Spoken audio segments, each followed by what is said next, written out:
حضرت عبد الرحمن بن ابی بکر یعنی حضرت ابو بکر صدیق رضی اللہ تعالیٰ عنہ کے صاحبزادے وہ بیان کرتے ہیں کہ ہم 130 افراد نبی کریم صلی اللہ علیہ وسلم کے ساتھ تھے۔ تو آپ نے اس وقت پوچھا بھئی کسی کو کھانا ہے تم لوگوں کے پاس؟ تو ایک شخص کے پاس 4 کلو کے قریب آٹا تھا، وہ لے آئے، آٹا گوندا گیا، اور تھوڑی دیر میں ایک مشرک آیا، بڑا لمبا چوڑا سا تھا، قوی ہیکل تھا، اور اس کے پاس بکریاں تھیں۔ تو سرکار نے اس سے پوچھا کہ تم یہ بکریاں ہمیں ہدیتاً دے سکتے ہو، کوئی بھی بکری ان میں سے، یا بیع کرو گے، خرید و فروخت؟ اس نے کہا خرید و فروخت۔ تو سرکار نے ایک بکری خرید لی،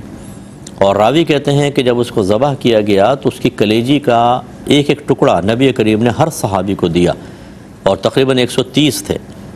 اور فرمایا کہ جو موجود تھے ان کو وہیں دے دیا گیا، اور جو کوئی موجود نہیں تھا تو اس کا حصہ سائیڈ میں رکھ لیا گیا، جیسے کوئی واش روم گیا ہوا ہے یا کوئی اور کام سے گیا ہوا ہے، تو سب کے لیے سرکار نے رکھا 130 ٹکڑے۔ اور اس کے بعد پھر وہ بکری کو پکایا گیا اور اس کو 2 پیالوں میں ڈالا گیا۔ راوی کہتے ہیں کہ سب صحابہ نے پیٹ بھر کے کھانا کھایا، اور پھر بھی وہ بچ گیا تو ہم نے اونٹوں پہ لاد لیا۔ تو یہ ہم آپ کو بتا رہے تھے پچھلے پروگرام میں کہ یہ ایک عظیم معجزہ تھا جو سرکار نے ظاہر فرمایا۔ اس کا مطلب ہے کہ نبی کریم صلی اللہ علیہ وسلم اللہ کی عطا سے کھانا بڑھانے پر قدرت رکھتے ہیں، چاہیں تو تھوڑی سی چیز کو زیادہ کر دیں۔ آپ کی انگلیوں سے پانی کے چشمے جاری ہوئے، یہ دیکھیں بہت بڑا معجزہ کہ پانی کے چشمے ہاتھ سے کیسے جاری ہوں گے، بلڈ نکلے گا یہاں سے تو وہ پانی نکلتا رہا، اور اتنا کہ کثیر صحابہ نے پانی پیا،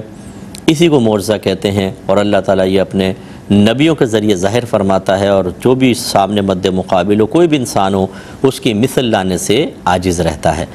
تو یہ سرکار کا کمال۔ اس کا مطلب یہ ہوا، ابھی جو بعض اشعار میں کہہ دیتے ہیں شعراء، جس سے غلط فہمی بھی پیدا ہوتی ہے، لیکن وضاحت کر دی جائے تو بہت ہی اچھا ہے کہ سرکار کھلاتے ہیں، سرکار پلاتے ہیں، سلطان و گدا سب کو سرکار نبھاتے ہیں۔ تو اس سے ایک بعض اوقات لوگ کہتے ہیں کہ سرکار کھلاتے ہیں، اللہ کھلاتا ہے۔ بالکل اللہ کھلاتا ہے، یہ اسی طرح کے معجزات کی طرف اشارہ ہے کہ کھلانے والی ذات تو اللہ تعالیٰ کی ہے، لیکن وسیلہ نبی کریم صلی اللہ علیہ وسلم کئی مقام پر بنے ہیں کہ آپ نے کھلایا بھی ہے اور پلایا بھی ہے۔ تو اسی طرح ہم نسبتیں ماں باپ کی طرف کرتے ہیں کہ ماں باپ کہتے ہیں ہم نے تمہیں پال پوس کر جوان کیا ہے، حالانکہ جوان کرنے والی ذات تو اللہ تعالیٰ کی ہے، لیکن مجازی نسبتیں چلتی رہتی ہیں، اور اس مجازی نسبتوں کی وجہ سے شرک کا کوئی شائبہ ذہن میں پیدا نہیں ہوتا ہے، تو اس مقام پر بھی نہیں ہونا چاہیے۔ دوسری بات یہ ہے کہ نبی کریم صلی اللہ علیہ وسلم نے ایک شخص کے پاس طعام تھا، فرمایا آٹا گوندو، لے آؤ آٹا گوندو، اور وہ سب کو کھلایا۔ اس کا مطلب ہے کہ حالانکہ اس شخص سے اجازت لینا بظاہر ثابت نہیں ہو رہا، تو یاد رکھیں کہ نبی کریم صلی اللہ علیہ وسلم مالک و مختار ہیں، وہ ہماری جانوں کے مالک ہیں، ہمارے مالوں کے مالک ہیں، جس کے بارے میں جو حکم دے دیں مجال انکار نہیں ہو سکتا کہ کوئی انکار کر دے۔ تو بظاہر وہ ان صحابی کا آٹا تھا، لیکن نبی کریم صلی اللہ علیہ وسلم نے تمام صحابہ کو کھلا کر یہ اشارہ ملتا ہے کہ اصل مالک نبی کریم ہے، حقیقی مالک تو اللہ تعالیٰ ہے۔ پھر مجازن جو وہ ملکیت عطا فرماتا ہے اس میں بھی ہمارے نبی مالک ہیں، جس کے ساتھ جیسا معاملہ فرمائیں، اگرچہ آپ کے وہ تمام معاملات دائرۂ شریعت میں رہ کر ہی ہوتے ہیں، اجازت شرع کے مطابق ہوتے ہیں، اجازت رب کے مطابق ہوتے ہیں، لیکن اختیار آپ کو حاصل۔ اور اس کے بعد وہ مشرک آیا، نبی کریم صلی اللہ علیہ وسلم چاہتے تو 130 صحابہ تھے، مشرک کو مارتے، بکریاں لے لیتے، اس کی چھین لیتے بکریاں، پتہ بھی نہ چلتا، لیکن یہ میرے آقا صلی اللہ علیہ وسلم کے اخلاق کے خلاف تھا۔ دشمن بھی اگر ہو تو اس کے ساتھ معاملہ ایسا رکھا جائے کہ وہ جا کے ہمارے اخلاق کی گواہی دے، ہماری اچھائی کی گواہی دے، اور اس کا دل مائل ہو۔ تو سرکار نے کوئی بکریاں چھیننے کا حکم نہیں دیا، بلکہ اس کو آفر کی، یا تو ہمیں تحفتاً دے دو یا بیچ دو۔ اس نے کہا ٹھیک ہے میں بیچتا ہوں، اور آپ نے سے خرید لی۔ اس کا مطلب ہے کافر سے خرید و فروخت کی جا سکتی ہے، کفار کے ساتھ کاروبار کرنا، ان کے ساتھ انویسٹمنٹ وغیرہ کرنا، اس کی بھی شرعاً اجازت ہوتی ہے۔ اس کے بعد وہ بکری سرکار صلی اللہ علیہ وسلم نے اس کو پکایا اور صحابہ کھاتے رہے، اور صرف ایک بکری اور تھوڑا سا آٹا 130 صحابہ کو پورا ہوا۔ اس کا مطلب یہ ہوا کہ دیکھیں معجزہ تو نبی کریم صلی اللہ علیہ وسلم کا تھا، لیکن اصل کمال کس کا ہے؟ میرے رب کا ہے کہ اللہ نے اس کو بڑھایا۔ یہ حقیقتاً نبی کریم نے نہیں بڑھایا ہے، تو اللہ نے بڑھایا، وسیلہ میرے آقا صلی اللہ علیہ وسلم ضرور بنے ہیں۔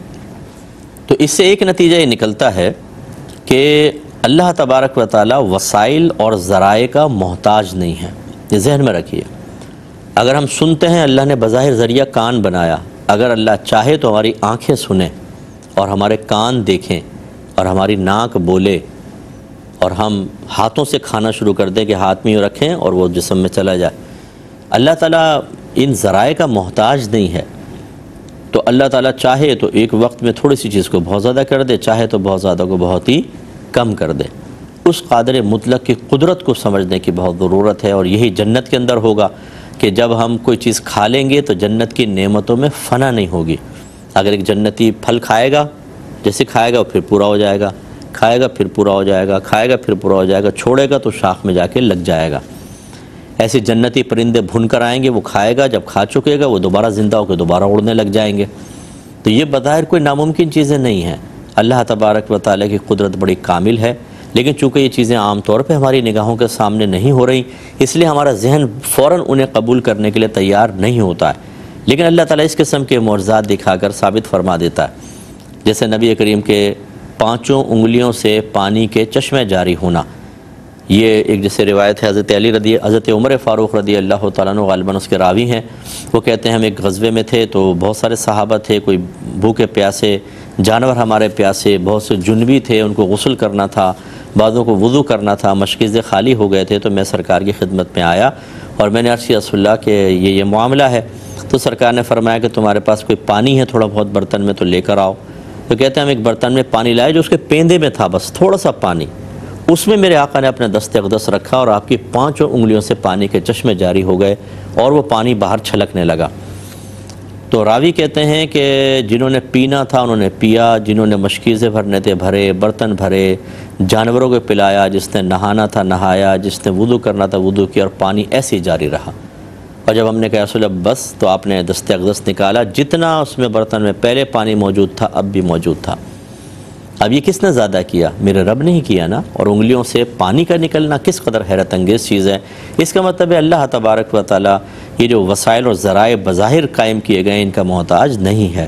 جب آپ یہ بات سمجھ گئے تو پھر کیوں مایوس ہوتے ہیں اللہ تعالیٰ سے؟